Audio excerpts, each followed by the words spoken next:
आदाब। तो पिछली वीडियो में मैं गिरियान और उसकी अलामात वजूहात वगैरह बता चुका हूँ और उससे होने वाली ख़राबियाँ बता रहा था।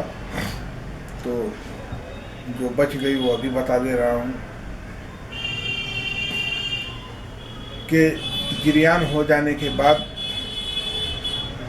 जब ये हरारत गुरेज़ी कम हो जाती है, सर्द रतूबात का गलबा हो जाता है जिस्म के ऊपर, तो फिर पेशाब की कसरत हो जाती है। पेशाब बार बार आएगा, ज़्यादा आएगा और फिर मसाना कमज़ोर हो जाता है। पेशाब की जो होल्डिंग पावर है वो ख़त्म हो जाती है। गुर्दे कमज़ोर हो जाएंगे और गिरियान का मरीज़ मामूली गर्मी या मामूली सर्दी को भी बर्दाश्त नहीं कर पाता है, बेचैन हो जाता है। गिरियान के मरीज़ के तलों में, पैर के तलों में, पैर की पिंडलियों में दर्द रहेगा। कमर में दर्द बता ही चुका हूँ। जिस्म आहिस्ता आहिस्ता कमज़ोर हो जाता है, लागर हो जाता है। सेक्स पावर ज़ीरो हो जाती है और इस गिरियान के मर्ज में यानी जो एहतलाम होता है वो बगैर किसी तस्वीर के, बगैर किसी फ़ोटो के होता है। और जब मनी खारिज होने लगती है तब भी आंख नहीं खुलती है, नींद नहीं टूटती है, बल्कि सुबह उठने पर पता चलता है कि कपड़ा गीला है, एहतलाम हो गया है। गिरियान के मरीज़ का नफ्स यानी अज़ाए तनासुल जो है वो ढीला रहता है, ठंडा रहता है और लागर, कमज़ोर, बेकार ऐसे ही पड़ा रहता है। उसके जो टेस्टिकल्स हैं, खसिए हैं, वो झूल करके लटक जाते हैं। गिरियान का मरीज़ सख्त किस्म की थकावट महसूस करता है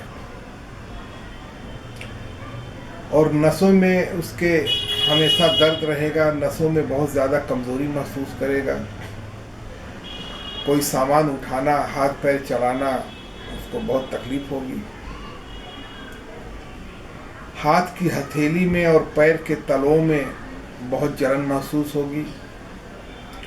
लगेगा कि पैर से आग निकल रही है, आँच निकल रही है। बहुत ज़्यादा वो गर्मी महसूस करेगा। गिरियान के मरीज़ के मिजाज में गुस्सा बहुत ज़्यादा पैदा हो जाता है। छोटी छोटी बात पर उसे गुस्सा आता है और उसका मिजाज जो है चिड़चिड़ा हो जाता है। हर बात में झुंझलाहट, हर बात में खिजलाहट वगैरह वगैरह उसको पकड़ लेती है। कुव्वत बर्दाश्त उसकी ज़ीरो हो जाती है। गिरियान के मरीज़ को बिला वजह कोई न कोई फिक्र पकड़े रहता है, कोई न कोई गम उसको लगा रहता है और ये इन चीज़ों से चाहकर भी छुटकारा हासिल नहीं कर पाता है। छोटी छोटी बात सुन करके या देख करके दिल जो है धक धक धक धक करने लगता है, दिल पे कंट्रोल नहीं रहता है, जिसको हम दिल धड़का का मर्ज कहते हैं, वो पकड़ लेता है। छोटी छोटी बातों से डर लगेगा, हमेशा कोई न कोई खौफ जहन को पकड़े रहेगा।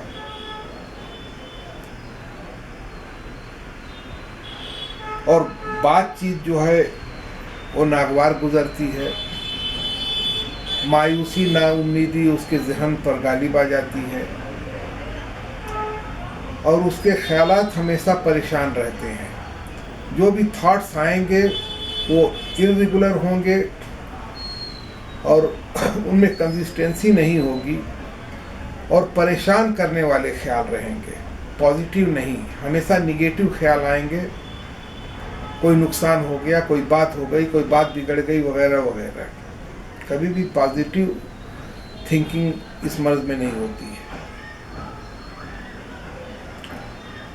नींद में कमी हो जाती है। या तो नींद में कमी हो जाएगी या तो फिर ज़्यादती हो जाएगी। नींद आएगी तो बहुत नींद आएगी, बदन में सुस्ती घेरे रहेगी, कितना भी सो तबीयत फ्रेश नहीं होगी। और फिर या तो नींद कम हो जाएगी, 12 बजे 1 बजे 2 बजे रात तक जागते रहो। जिरयान का मरीज तन्हाई पसंद हो जाता है, मिलना जुलना, इधर उधर जाना, घूमना फिरना उसे अच्छा नहीं लगता है। एक जो बड़ा प्रॉब्लम जिरयान के मरीज में होता है वो होता है मेमोरी लॉस, हाफिज़ा का कमज़ोर हो जाना। वो बहुत जल्दी बातें भूल जाता है, उसे जल्दी कुछ याद नहीं रहता है और ज़हन पर बहुत ज़ोर देने के बाद भी उसको बातें याद नहीं आती हैं, तो हाफिज़ा बिल्कुल उसका कमज़ोर हो जाता है। और उसके साथ साथ जिरयान के मरीज़ की नज़र भी कमज़ोर हो जाती है, उसको देखने में भी तकलीफ महसूस होती है, साफ क्लियर कुछ दिखाई नहीं देता है। एक बड़ी निशानी ये होती है कि बात जब करता है जिरयान का मरीज़ तो उसके ज़ुबान में लड़खड़ाहट आ जाती है, ज़ुबान बात करते करते लड़खड़ा जाती है और अल्फाज जो हैं वो क्लियर अदा नहीं होते हैं। और कभी तो बात करते करते रुकावट पैदा होगी और कभी बात करते करते ज़ुबान में लड़खड़ाहट पैदा होगी, ये उसकी पहचान है। जिरयान के मरीज़ का गला हमेशा खुश्क रहता है, गला हमेशा सूखा हुआ मिलेगा। एक और चीज़ है कि ऐसे मरीज़ों के अंदर खुदकुशी का भी रुझान बहुत ज़्यादा देखने में आता है, खुदकुशी करने के ख्यालात बहुत मन जहन में आते हैं, से लगता है दुनिया में कुछ रहा नहीं है, जी के क्या फ़ायदा, क्या रहना है, तो चलो निकल लेते हैं। और अगर इलाज नहीं किया गया तो जब जिरयान का मरीज यानी ये मर्ज जब अपने उरूज पे होता है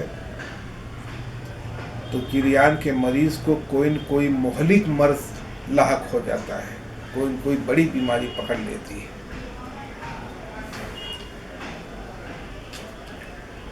तो अब चलिए मैं आपको दवाएं बता देता हूँ जिरयान की। तो दवाएं तो बहुत सारी हैं, हज़ारों हैं। अब वही बता रहा हूँ जो आप बना सकते हैं आसानी के साथ और आसानी से इस्तेमाल कर सकते हैं। तो अगर कोई ज़रूरत समझे जो दवाएं बता रहा हूँ उतने से उसको इत्मीनान नहीं है और दवाएं वो जानना चाहता है तो और 10-20 दवाएं बता दूंगा। एक दवा बता रहा हूँ, इस दवा का मिजाज गर्म है, तो अगर पेशाब बार बार आ रहा है, बहुत ज़्यादा कसरत से पेशाब आ रहा है और पेशाब पतला है, पानी की तरह पतला है, उसके साथ में और भी सर्दी गालिब आने की अलामात ज़ाहिर हो रही हैं, या खुश्क दवाएं खिला चुके हो, खुश्क सर तो फ़ायदा नहीं हो रहा है, तो फिर ये दवा खिलाइए। इस दवा के खाने से इंशाअल्लाह, और ये दवा कुव्वत बाह भी बढ़ाती है, यानी सेक्स पावर भी बढ़ाती है, जिरयान को भी दूर करती है, कल्ब को भी ताकत देती है, मसल्स को भी ताकत देती है, वगैरह वगैरह। इसके लिए आपको लेना है खोलन जान यानी पान की जड़ 20 ग्राम, राई आपको लेनी है 30 ग्राम, राई लेना सुर्ख वाली, तो राई लेना है 30 ग्राम और कलौंजी लेना है 30 ग्राम। सबका पाउडर बना करके मिक्स करके आप रख लो।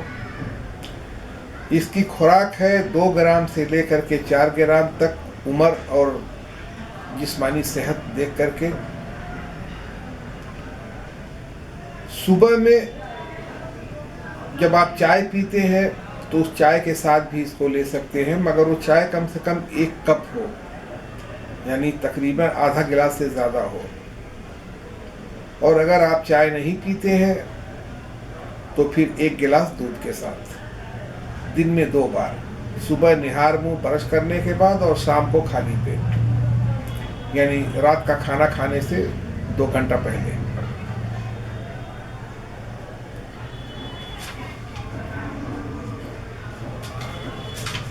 अगर बुरी आदतों की वजह से मनी पतली हो गई है, मनी कमज़ोर हो गई है और मरीज के मिजाज में गर्मी बहुत आ गई है, छोटी छोटी बातों पे भड़क जाता है, छोटी छोटी बातों पे गर्म हो जाता है,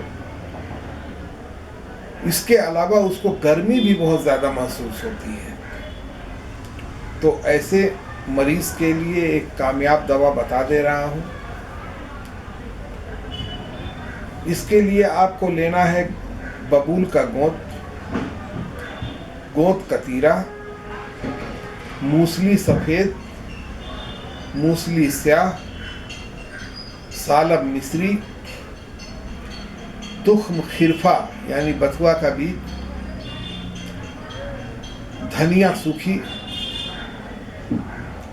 मगज कमलगट्टा। मगज कमलगट्टा का मतलब छिलका निकाला हुआ, ये छिलके के साथ कमलगट्टा आता है, तो कमलगट्टा का छिलका निकाला हुआ अंदर का मगज। और आपको लेना है सूखा सिंघाड़ा और छोटी इलायची और ताल मखाना, ये सब आपको लेना है एक बराबर। 50-50 ग्राम ले लो आप, नहीं 50 ग्राम हो सकता है, ठीक है 25-25 ग्राम आप ले लो।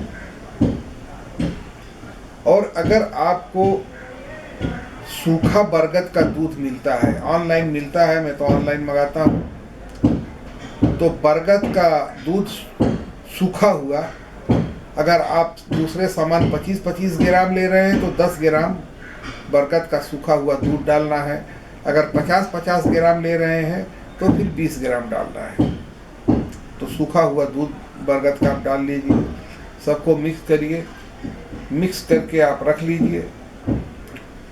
इसका खुराक वही है 3 से लेकर के 5 ग्राम तक, सुबह को और शाम को खाली पेट दूध के साथ, तो सारा मर्ज आपका दूर हो जाएगा।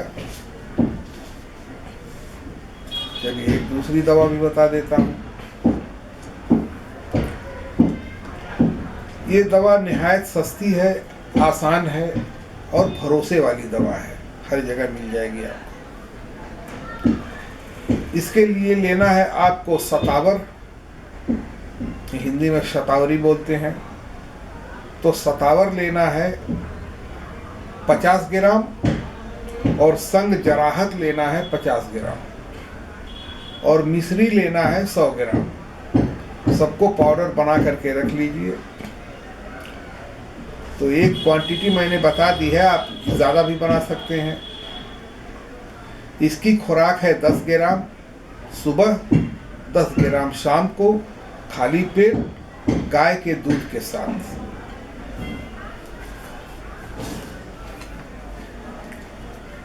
अगर दवाएं नहीं बना सकते, जेब में पैसा है, ये दवाएं जो मैंने बताया सब आसान दवाएं हैं, सस्ती दवाएं हैं, काम भी करती हैं।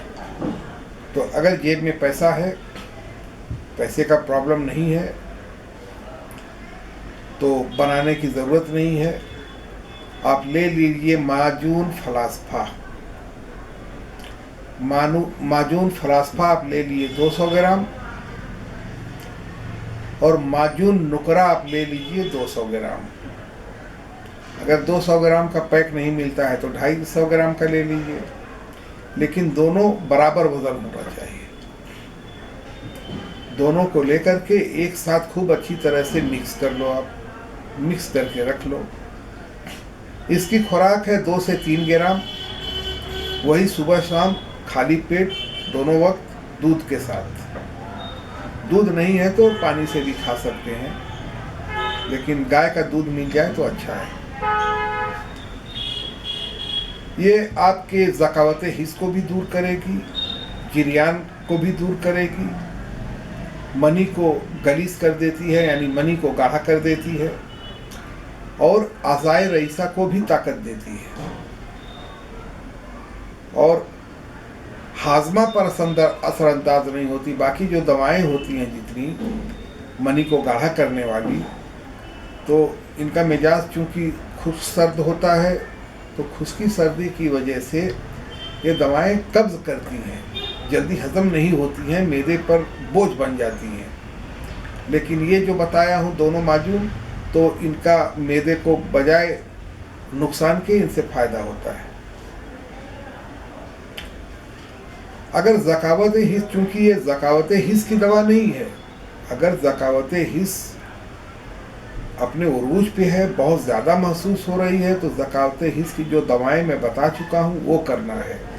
अगर ज़कावत हिस्स हल्की फुल्की है, जिरियान, उसके साथ जिरियान है, उसके साथ एहतिलाम है, उसके साथ ज़ोफ़े बा है, यानी सेक्स पावर कमज़ोरी है, तो वो सब चीज़ें इसके साथ दूर हो जाएंगी।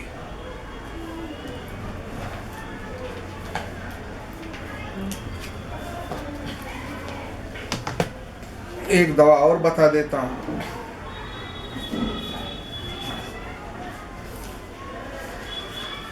ये दवा है तो महंगी है, दवा बहुत आसान है, बनाना आसान है, मगर दवा महंगी है। लेकिन इस दवा का फ़ायदा ये है कि अगर आदमी आगे चल कर के कोई गलत काम न करे, तो 40 दिन इस दवा के इस्तेमाल करने के बाद फिर लाइफ में कोई प्रॉब्लम पैदा नहीं होती है। और खाना पीना अगर अच्छा रहे तो बुढ़ापे तक सेक्स पावर भी कायम रहती है। और खाने में भी लजीज है, खाने में भी अच्छी लगती है, पूरा खीर बन जाती है, मतलब फिरनी की तरह से, टेस्ट भी इसका अच्छा है फिरनी की तरह, तो खाने में भी जायकेदार है। फ़ायदा 7 रोज़ में हो जाता है, लेकिन इस दवा को 40 दिन तक खाना चाहिए। दवा ये है, मूसली सफ़ेद 1 पाव, सालम मिस्री 1 पाव और तुख्म रेहान 1 पाव। तो तुख्म रेहान कहते हैं जो सब्ज़ा का बीज आता है, ठीक सब्जे के बीज की तरह ही होता है, लेकिन इसकी साइज जो है सब्ज़े के बीज से थोड़ी छोटी होती है।